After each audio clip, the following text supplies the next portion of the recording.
ఆంధ్రప్రదేశ్ రాజకీయాలలో ఇప్పుడు టీడీపీలోని అంతర్గత అసంతృప్తి హాట్ టాపిక్ గా మారింది.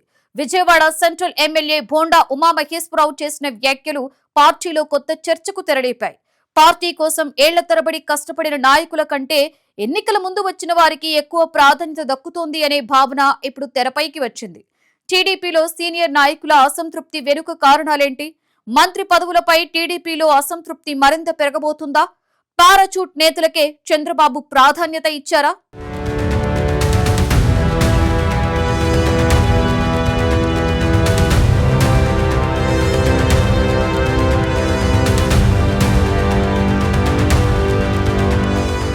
ఆంధ్రప్రదేశ్ రాజకీయాల్లో ఇప్పుడు టీడీపీలోని అంతర్గత అసంతృప్తి చర్చనీయాంశంగా మారుతోంది.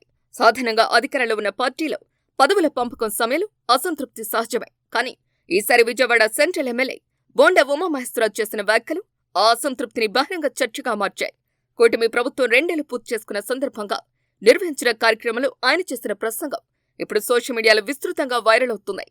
ముఖ్యంగా పార్టీ కోసం ఎన్నో సంవత్సరాలు కష్టపడిన నాయకుల కంటే ఎన్నికల ముందు ఇతర పార్టీల నుంచి వచ్చిన నేతలకు ఎక్కువ ప్రాధాన్యం దక్కుతోంది అనే వ్యాఖ్యలు రాజకీయంగా చర్చకు దారితీశాయి.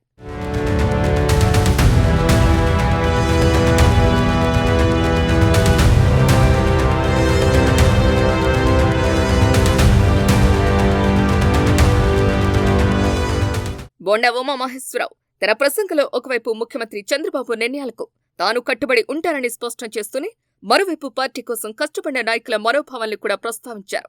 2019 నుంచి 2024 వరకు ప్రతిపక్షంలో ఉన్న సమయంలో తాను పార్టీ కోసం పనిచేశానని, మాచర్ల, గుడివాడ వంటి ప్రాంతాల్లో రాజకీయ దాళ్లను కూడా ఎదుర్కొన్నానని గుర్తు చేశారు. అలాంటి సమయంలో పార్టీ కోసం నిలబడిన నాయకులకు కాకుండా ఇటీవల ఇతర పార్టీల నుంచి వచ్చిన నేతలకు మంత్రి పదవులు దక్కడం గురించి ఆయన ప్రశ్నించారు. ప్రత్యేకంగా పార్థసారథి, కొండపల్లి శ్రీనివాస్, వాసంశెట్టి సుభాష్, ఆనం రామనారాయణ రెడ్డి, సవిత వంటి పేర్లను ప్రస్తావిస్తూ ఇతర పార్టీల నుంచి వచ్చిన పలువురు నాయకులకు కేబినెట్లో స్థానం లభించిందని చెప్పారు. అయితే చివరికి మంత్రి పదవులు ఇవ్వాలా వద్దా అనేది పూర్తిగా ముఖ్యమంత్రి చంద్రబాబు నిర్ణయమే అని కూడా బోండా ఉమా స్పష్టం చేశారు.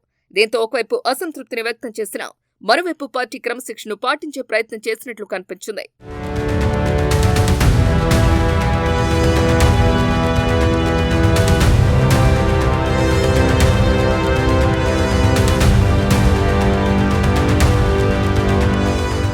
అయితే రాజకీయ విశ్లేషకుల అభిప్రాయం ప్రకారం ఇది కేవలం బోండా ఉమా వ్యక్తిగత అభిప్రాయం మాత్రమే కాదని చెప్తున్నారు.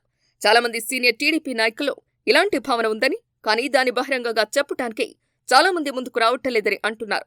ఎన్నికల సమయంలో పార్టీని వీడకుండా కష్టకాలంలో నిల్చిన నాయకులకు తగిన గుర్తింపు దక్కాలి అనే భావన పార్టీలోని ఓ వర్గంలో ఉందని రాజకీయ వర్గాలు విశ్లేషిస్తున్నాయి. మరోవైపు పార్టీ అధిష్టానం కోణం కూడా భిన్నంగానే ఉంటుంది.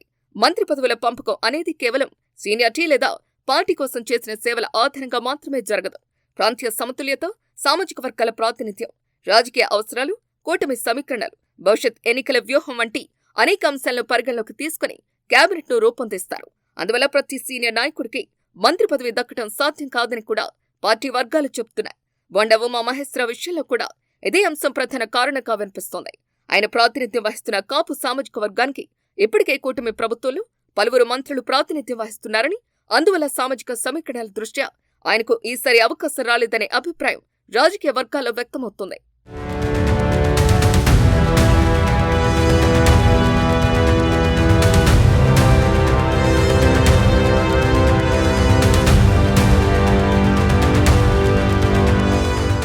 ఇక మరోవైపు బోండా ఉమా వ్యాఖ్యలను ప్రతిపక్ష వైసీపీ సోషల్ మీడియాలో విస్తృతంగా ప్రచారం చేస్తోంది.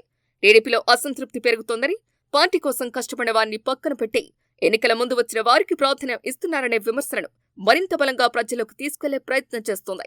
టీడీపీ మాత్రం ఇలాంటి వ్యాఖ్యలను పెద్దగా పట్టించుకోకుండా కూటమిలో ఎలాంటి విభేదాలు లేవు అనే సంకేతాలిస్తోంది.